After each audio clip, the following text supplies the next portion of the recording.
Good morning, Emily. Sat here with my Green Bay tie on again.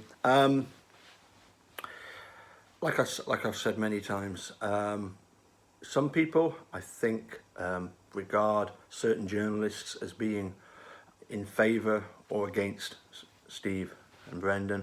They refer to, obviously, truthers and guilters. I don't subscribe to that point of view. Certainly in your case, people tell me, oh, Emily Matesic, she's a guilter journalist. I don't buy that. I think it's more a case of the fact that, as I say, you ask questions of the main players in this that are significant, because when you've got, in northeast Wisconsin there, you've got a lot of people who saw Making a Murder or have heard of Making a Murder and know that it paints the area in a bad way. Through no fault of them, but that they've been told that Steven Avery, Brendan Dassey are these horrendous murderers, and so they have doubts in being able to accept that they might be innocent, and I get that, because believe it or not, we've got a case similar here in Scotland, the Jody Jones Luke Mitchell case, where the evidence is quite clearly pointing towards somebody other than Luke Mitchell having murdered his girlfriend, but he's the one that's locked up at the moment, and the whole case was just a huge circus.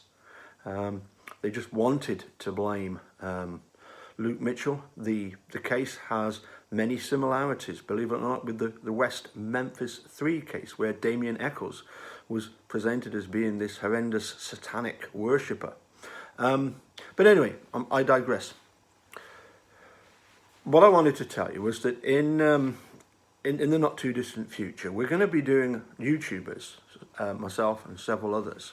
We did it last year. We did a thing called Mamathon, where for 48 hours we went live non-stop, a continuous live chat event. As I say, myself, 3 others, Eric Jose, Ali Apperson and Tracy Strunsey, who goes under the name of Basically a Lawyer. We did this live event non-stop, 48 hours. We did either 3, 4 or 5 hour segments so that people could tune in any time of the day or night and get chat about the case.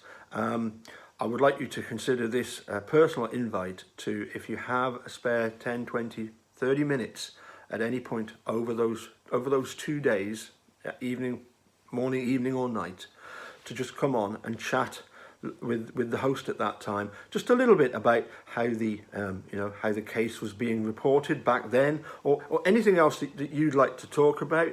How, for example, how Making a Murderer, being the journalist, has changed anything. Are you more sort of recognised now?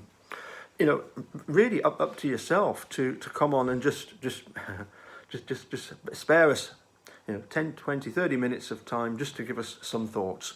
I really hope that you would consider coming and joining us.